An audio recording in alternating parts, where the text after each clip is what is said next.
Prajwal pen drive ಕೇಸ್ನಲ್ಲಿ ಅತಿ ದೊಡ್ಡ ಟ್ವಿಸ್ಟ್ ಇದು. ಈ ತನಕ ಯಾವೊಬ್ಬ ಸಂತ್ರಸ್ತೆ ಕೂಡ ದೂರನ್ನ ಕೊಟ್ಟಿಲ್ಲ ಅಂತ ರಿಪಬ್ಲಿಕ್ ಕನ್ನಡಕ್ಕೆ ಎಕ್ಸ್ಕ್ಲೂಸಿವ್ ಮಾಹಿತಿ ಲಭ್ಯವಾಗಿದೆ. ರಾಷ್ಟ್ರೀಯ ಮಹಿಳಾ ಆಯೋಗದ ಹೇಳಿಕೆ ಇದು. ಸಿವಿಲ್ ಉಡುಗೆಯಲ್ಲಿರುವಂತಹ 3 ಪುರುಷರಿಂದ ಒತ್ತಡ, ಕರ್ನಾಟಕ ಪೊಲೀಸ್ ಅಂತ ಹೇಳ್ಕೊಂಡಿದ್ದ 3 ಇವರು ಒತ್ತಡ ಹೇರಲು ಯತ್ನಿಸಿದ್ದಾಗಿ ಮಹಿಳೆಯೊಬ್ಬರು ಗಂಭೀರ ಆರೋಪವನ್ನು ಮಾಡಿದ್ದಾರೆ. ಸುಳ್ಳು ದೂರು ನೀಡಲು ಒತ್ತಾಯಿಸಿದ್ದಾಗಿಯೂ ಕೂಡ ಆರೋಪವನ್ನು ಮಾಡಿದ್ದಾರೆ. ಮತ್ತೊಬ್ಬ ಮಹಿಳೆಯಿಂದ ಗಂಭೀರ ಆರೋಪ ಕೂಡ ಕೇಳಿ ಬಂದಿದೆ ಅಂತ ಹೇಳ್ತಾ ಇರುವಂತದ್ದು. ಸಂತ್ರಸ್ತೆ ಆಗಿರಲಿ ಅಥವಾ ಅವರ ಸಂಬಂಧಿಕರಾಗಿರಲಿ, ಈವರೆಗೂ ಕೂಡ ಯಾವೊಬ್ಬ ಸಂತ್ರಸ್ತೆ ಕೂಡ ದೂರನ್ನ ಕೊಟ್ಟಿಲ್ಲ, ದೂರನ್ನ ಕೊಡಲು ಕೂಡ ಮುಂದಕ್ಕೆ ಬಂದಿಲ್ಲ. ರಾಷ್ಟ್ರೀಯ ಮಹಿಳಾ ಆಯೋಗದ ಮುಂದೆ ಯಾರು ಕೂಡ ಬಂದಿಲ್ಲ. ಒಬ್ರು ಮಹಿಳೆ ಬಂದಿದ್ರು, ಅವರು 3 ವಿರುದ್ಧ ಆರೋಪವನ್ನು ಮಾಡಿದ್ದಾರೆ. ಸಿವಿಲ್ ಡ್ರೆಸ್ ನಲ್ಲಿರುವಂತಹ 3 ಕರ್ನಾಟಕ ಪೊಲೀಸರು ಅಂತ ಹೇಳ್ಕೊಂಡಿದ್ರು. ಸುಳ್ಳು ದೂರು ನೀಡುವಂತೆ ಒತ್ತಾಯವನ್ನು ಮಾಡಿದಾಗಿ ಆರೋಪವನ್ನು ಮಾಡಿದ್ದಾರೆ ಅಂತ ಹೇಳ್ತಾ ಇರುವಂತದ್ದು. ಸಾಕಷ್ಟು ಟ್ವಿಸ್ಟ್ ಮೇಲೆ ಟ್ವಿಸ್ಟ್ ಸಿಗ್ತಾ ಇದೆ ಪ್ರಜ್ವಲ್ ಪೆನ್ ಡ್ರೈವ್ ಕೇಸ್ನಲ್ಲಿ.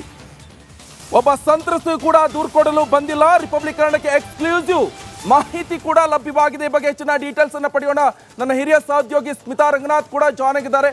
ಸ್ಮಿತಾ, ಈ ಪ್ರಕರಣಕ್ಕೆ ಟ್ವಿಸ್ಟ್ ಮೇಲೆ ಟ್ವಿಸ್ಟ್ ಸಿಗ್ತಾ ಇರುವಂತದ್ದು.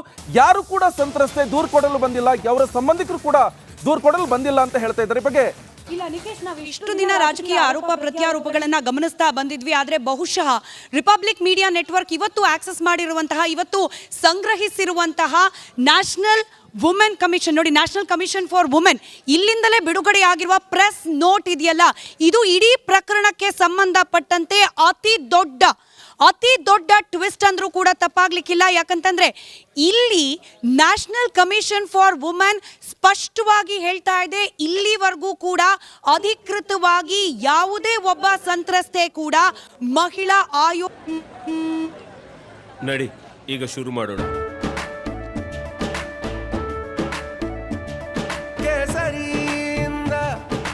ಮನೋಲ್ಲಾಸ ಮನಸ್ಸು ಮತ್ತೇರಿ ಕುಣಿದಾಡಿದೆ ನೋಡು, ಮನಸ್ಸು ಮತ್ತೇರಿ ಕುಣಿದಾಡಿದೆ ನೋಡು.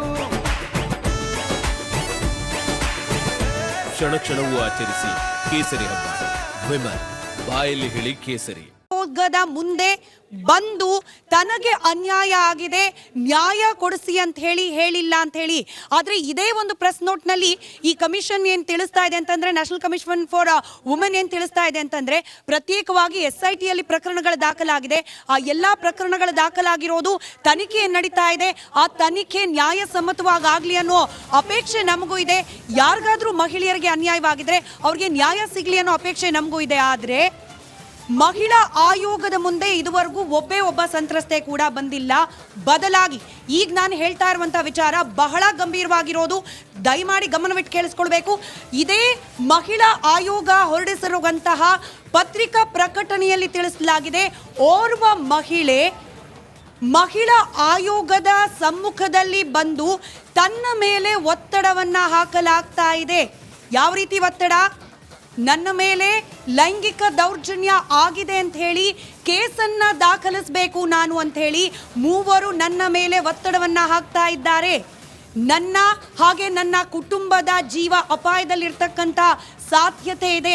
3 ಮಂದಿ ನಾವು ಕರ್ನಾಟಕ ಪೊಲೀಸ್ ಅಂತ ಹೇಳಿ ಸಿವಿಲ್ ಡ್ರೆಸ್ನಲ್ಲಿ ಬಂದಂತಹ 3 ತಮ್ಮನ್ನ ತಾವು ಪೊಲೀಸ್ ಅಂತ ಹೇಳಿ ಗುರುತಿಸ್ಕೊಂಡು ನನ್ನ ಬಳಿಯಲ್ಲಿ ಬಂದು ನೀನು ಕಂಪ್ಲೇಂಟ್ ಕೊಡು ಅಂತ ಹೇಳಿ ನನಗೆ ಒತ್ತಡವನ್ನು ಹಾಕಿದ್ದಾರೆ. ಹಾಗೆ ಕೆಲವೊಂದಷ್ಟು ಅನ್ನೋನ್ ನಂಬರಿಂದ ನನಗೆ ಕರೆಗಳು ಬರಲಿಕ್ಕೆ ಶುರುವಾಗಿದೆ.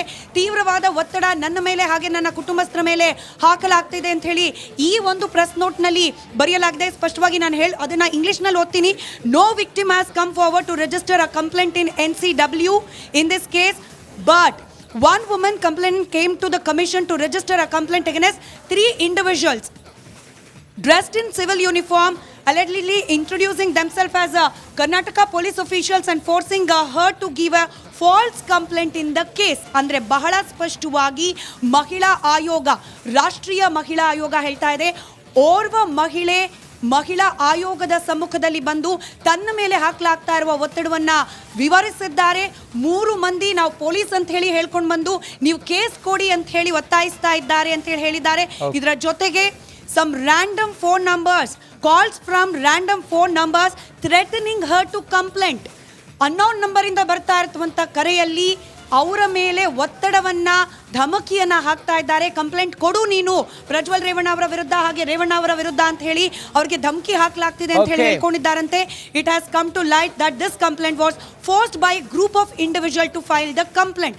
ನಾನು ಆಗ್ಲೇ ಹೇಳ್ದ ಹಾಗೆ ಈಗೇನು ರಾಷ್ಟ್ರೀಯ ಮಹಿಳಾ ಆಯೋಗ ಹೊರಡಿಸಿರುವಂತಹ ಈ ಪತ್ರಿಕಾ ಪ್ರಕಟಣೆ ಇದೆ, ಇಡೀ ಪ್ರಕರಣಕ್ಕೆ ಸಂಬಂಧಪಟ್ಟಂತೆ ಅತಿ ದೊಡ್ಡ ಟ್ವಿಸ್ಟ್ ಅನ್ನ ಪಡೆದುಕೊಳ್ಳೋ ಸಾಧ್ಯತೆ ಇದೆ. ಯಾಕಂತಂದ್ರೆ ಒತ್ತಾಯ ಮಾಡಿ, ಧಮಕಿಯನ್ನ ಹಾಕಿ, ಬೇರೆ ಬೇರೆ ರೀತಿಯಲ್ಲಿ ಒತ್ತಡವನ್ನ ಹಾಕಿ ಸಂತ್ರಸ್ತೆಯರು ಅಂತ ಹೇಳಿ ಕೆಲ ಮಹಿಳೆಯರಿಂದ ಕಂಪ್ಲೇಂಟ್ ಕೊಡಿಸ್ಲಿಕ್ಕೆ ಮುಂದಾಗ್ಲಾಗ್ತಾ ಇದೆಯಾ? ದೊಡ್ಡ ಅನುಮಾನಕ್ಕೆ ಈಗ ಮಹಿಳಾ ಆಯೋಗದಿಂದ ಬಿಡುಗಡೆಯಾಗಿರುವ ಈ ಪ್ರೆಸ್ ನೋಟ್ ಸಾಕ್ಷಿ ಆಗ್ತಾ ಇದೆ. ನಾವು ಕುಮಾರಸ್ವಾಮಿ ಅವರು ಹೇಳಿದ್ದನ್ನ ಗಮನಿಸಿದ್ವಿ. ಪತ್ರಿಕಾಗೋಷ್ಠಿಯನ್ನ ಕರೆದು ಹುಡುಕ್ತಾ ಇದ್ದಾರೆ SIT ಅಧಿಕಾರಿಗಳು, ಯಾರಾದರೂ ಸಿಗ್ಲಿ ಅಂತ ಹೇಳಿ. ಕೆಲವರ ಬಳಿ ಹೋಗಿ ನೀವು ಕಂಪ್ಲೇಂಟ್ ಅನ್ನ ಕೊಡಿ ಅಂತ ಹೇಳಿ ಒತ್ತಡವನ್ನು ಹಾಕ್ತಿದ್ದಾರೆ SIT ಅಧಿಕಾರಿಗಳು ಅನ್ನೋ ಗಂಭೀರ ಆರೋಪವನ್ನ ಏನ್ ಮಾಡಿದ್ರು ನಿಖೇಶ್ ಕುಮಾರಸ್ವಾಮಿ ಅವರು. ಎಲ್ಲ ಒಂದ್ ಕಡೆ ಮಹಿಳಾ ಆಯೋಗ, ಅದರಲ್ಲೂ ರಾಷ್ಟ್ರೀಯ ಮಹಿಳಾ ಆಯೋಗ ಹೊರಡಿಸಿರುವ ಈ ಪತ್ರಿಕಾ ಪ್ರಕಟಣೆಯನ್ನ ನಾವು ಗಮನಿಸಿದ್ರೆ ಈ ಪ್ರಕರಣದಲ್ಲಿ ಬೇರೆ ಬೇರೆ ರೀತಿಯಾದಂತಹ ಒತ್ತಡಗಳು ವರ್ಕ್ ಆಗ್ತಿದೆ ಅನ್ನೋ ಬಹಳ ದೊಡ್ಡ ಅನುಮಾನ, ಸ್ಪಷ್ಟ ಅನುಮಾನ ಕಾಡ್ಲಿಕ್ಕೆ ಪ್ರಾರಂಭವಾಗ್ತಾ ಇದೆ. ಸ್ಮಿತಾ, ಮೇಜರ್ ಟ್ವಿಸ್ಟ್ ಇದು. ಈ ಹೊತ್ತಿನಿಂದ ನೀವು ಹೇಳಿದ್ರಲ್ಲ, ಈ ಎಲ್ಲ ಆ ಒಂದು ಆರೋಪದ ಪಟ್ಟಿ ಇದೆಯಲ್ಲ, ಅದನ್ನು ನೋಡಿದಾಗ ಈ ಹೊತ್ತಿನಿಂದ SIT ಅಧಿಕಾರಿಗಳ ತನಿಖೆ ಇನ್ನೊಂದು ಆಂಗಲ್ಗೆ ತಿರುಗುವಂತ ಸಾಧ್ಯತೆ ಇದೆ. ರೇವಣ್ಣ ಅವ್ರು ಹೇಳ್ತಾ ಇದ್ರು ಇದು ಷಡ್ಯಂತ್ರ ಅಂತ ಹೇಳಿ. ಬಹುಶಃ ಇದನ್ನು ನೋಡಿದಾಗ ಇರಬಹುದೇನೋ ಅನ್ನುವ ಅನುಮಾನ ಮೂಡುತ್ತೆ ಸ್ಮಿತಾ. ನಿಜ ರಂಜಿತ್, ನೋಡಿ ಇಲ್ಲಿ ಯಾವುದು ಷಡ್ಯಂತರ, ಯಾವುದು ಸತ್ಯ, ಅದರ ಕೂಲಂಕುಷ ಹಾಗೆ ಪಾರದರ್ಶಕ ತನಿಖೆ ಆಗಲೇಬೇಕು. ಯಾಕಂತಂದ್ರೆ ಇದು ಒಬ್ಬ ವ್ಯಕ್ತಿಯ ಮೇಲೆ ಅಥವಾ ಒಂದು ಕುಟುಂಬದ ಮೇಲೆ ಬಂದಿರೋ ಆರೋಪವಾದರೂ ಕೂಡ ಇಡೀ ಕರ್ನಾಟಕ ರಾಜ್ಯದ ರಾಜಕೀಯ ಹಾದಿಯ ಬಗ್ಗೆ ರಾಷ್ಟ್ರೀಯ ಮಟ್ಟದಲ್ಲಿ, ಅಂತಾರಾಷ್ಟ್ರೀಯ ಮಟ್ಟದಲ್ಲಿ ಚರ್ಚೆ ಆಗ್ತಾ ಇದೆ. ಚರ್ಚೆ ಆಗಬಾರ್ದಂತಹ ಅತ್ಯಂತ ಹೇಯ ಅನಿಸುವಂತಹ ಕೃತ್ಯಕ್ಕೆ ಸಂಬಂಧಪಟ್ಟಂತೆ.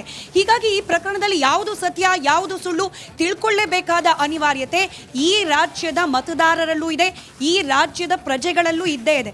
ಹೀಗಾಗಿ ಇವತ್ತೇನು ರಾಷ್ಟ್ರೀಯ ಮಹಿಳಾ ಆಯೋಗ ಈ ಒಂದು ಪತ್ರಿಕಾ ಪ್ರಕಟಣೆಯಲ್ಲಿ ತಿಳಿಸಿದೆ, ಓರ್ವ ಮಹಿಳೆ ಮೇಲೆ ಒತ್ತಡವನ್ನ ಹೇರಲಾಗ್ತಾ ಇದೆ, ಕಂಪ್ಲೇಂಟ್ ಕೊಡು ನೀನು ಅಂತ ಹೇಳಿ ಏನು ತಿಳಿಸಿದ್ದಾರೆ. ಇದನ್ನ ಕೂಡ ಅತ್ಯಂತ ಗಂಭೀರವಾಗಿ ಪರಿಗಣಿಸಬೇಕಾಗುತ್ತೆ. ಹಾಗೆ SIT ಅಧಿಕಾರಿಗಳ ತನಿಖೆ ಬಗ್ಗೆನೇ ವಿಶ್ವಾಸ ಇಲ್ಲ ಅಂತ ಹೇಳಿ ಏನು ಕೆಲವರು ಪ್ರತಿಪಾದಿಸುತ್ತಿದ್ದಾರೆ. ಇದನ್ನ ರಾಜ್ಯ ಸರ್ಕಾರ ಯಾವ ರೀತಿಯಾಗಿ ಉತ್ತರಿಸುತ್ತೆ, ಈ ಒಂದು ರಾಷ್ಟ್ರೀಯ ಮಹಿಳಾ ಆಯೋಗದ ಈ ಪ್ರೆಸ್ ನೋಟ್ ನಲ್ಲಿ ಬಂದಿರುವ ಅಂಶವನ್ನ ರಾಜ್ಯ ಸರ್ಕಾರ ಯಾವ ರೀತಿಯಾಗಿ ಸ್ವೀಕರಿಸುತ್ತೆ, ಯಾವ ರೀತಿ ಸ್ಪಂದಿಸುತ್ತೆ, ಅದನ್ನು ಕೂಡ ನಾವು ಕಾದು ನೋಡಬೇಕಾಗಿದೆ. ರಂಜಿತ್, ಥ್ಯಾಂಕ್ ಯು ಸ್ಮಿತಾ, ನಿಮ್ಮೆಲ್ಲ ಮಾಹಿತಿ. ಪ್ರಜ್ವಲ್ ಪೆನ್ ಡ್ರೈವ್ ಕೇಸ್ನಲ್ಲಿ ಅತಿ ದೊಡ್ಡ ಟ್ವಿಸ್ಟ್ ಇದು. ಈ ತನಕ ಯಾವೊಬ್ಬ ಸಂತ್ರಸ್ತೆ ಕೂಡ ದೂರನ್ನ ಕೊಟ್ಟಿಲ್ಲ ಅಂತ ರಿಪಬ್ಲಿಕ್ ಕನ್ನಡಕ್ಕೆ ಎಕ್ಸ್ಕ್ಲೂಸಿವ್ ಮಾಹಿತಿ ಲಭ್ಯವಾಗಿದೆ. ರಾಷ್ಟ್ರೀಯ ಮಹಿಳಾ ಆಯೋಗದ ಹೇಳಿಕೆ ಇದು. ಸಿವಿಲ್ ಉಡುಗೆಯಲ್ಲಿರುವಂತಹ 3 ಪುರುಷರಿಂದ ಒತ್ತಡ, ಕರ್ನಾಟಕ ಪೊಲೀಸ್ ಅಂತ ಹೇಳ್ಕೊಂಡಿದ್ದ 3 ಇವರು ಒತ್ತಡ ಹೇರಲು ಯತ್ನಿಸಿದ್ದಾಗಿ ಮಹಿಳೆಯೊಬ್ಬರು ಗಂಭೀರ ಆರೋಪವನ್ನು ಮಾಡಿದ್ದಾರೆ. ಸುಳ್ಳು ದೂರು ನೀಡಲು ಒತ್ತಾಯಿಸಿದ್ದಾಗಿಯೂ ಕೂಡ ಆರೋಪವನ್ನು ಮಾಡಿದ್ದಾರೆ. ಮತ್ತೊಬ್ಬ ಮಹಿಳೆಯಿಂದ ಗಂಭೀರ ಆರೋಪ ಕೂಡ ಕೇಳಿ ಬಂದಿದೆ ಅಂತ ಹೇಳ್ತಾ ಇರುವಂತದ್ದು. ಸಂತ್ರಸ್ತೆ ಆಗಿರಲಿ ಅಥವಾ ಅವರ ಸಂಬಂಧಿಕರಾಗಿರಲಿ, ಈವರೆಗೂ ಕೂಡ ಯಾವೊಬ್ಬ ಸಂತ್ರಸ್ತೆ ಕೂಡ ದೂರನ್ನ ಕೊಟ್ಟಿಲ್ಲ, ದೂರನ್ನ ಕೊಡಲು ಕೂಡ ಮುಂದಕ್ಕೆ ಬಂದಿಲ್ಲ. ರಾಷ್ಟ್ರೀಯ ಮಹಿಳಾ ಆಯೋಗದ ಮುಂದೆ ಯಾರು ಕೂಡ ಬಂದಿಲ್ಲ. ಒಬ್ರು ಮಹಿಳೆ ಬಂದಿದ್ರು, ಅವರು 3 ವಿರುದ್ಧ ಆರೋಪವನ್ನು ಮಾಡಿದ್ದಾರೆ. ಸಿವಿಲ್ ಡ್ರೆಸ್ ನಲ್ಲಿರುವಂತಹ 3 ಕರ್ನಾಟಕ ಪೊಲೀಸರು ಅಂತ ಹೇಳ್ಕೊಂಡಿದ್ರು. ಸುಳ್ಳು ದೂರು ನೀಡುವಂತೆ ಒತ್ತಾಯವನ್ನು ಮಾಡಿದಾಗಿ ಆರೋಪವನ್ನ ಮಾಡಿದ್ದಾರೆ ಅಂತ ಹೇಳ್ತಾ ಇರುವಂತದ್ದು. ಸಾಕಷ್ಟು ಟ್ವಿಸ್ಟ್ ಮೇಲೆ ಟ್ವಿಸ್ಟ್ ಸಿಗ್ತಾ ಇದೆ ಪ್ರಜ್ವಲ್ ಪೆನ್ ಡ್ರೈವ್ ಕೇಸ್ನಲ್ಲಿ. ಒಬ್ಬ ಸಂತ್ರಸ್ತೆ ಕೂಡ ದೂರು ಕೊಡಲು ಬಂದಿಲ್ಲ. ರಿಪಬ್ಲಿಕ್ ಕನ್ನಡಕ್ಕೆ ಎಕ್ಸ್ಕ್ಲೂಸಿವ್ ಮಾಹಿತಿ ಕೂಡ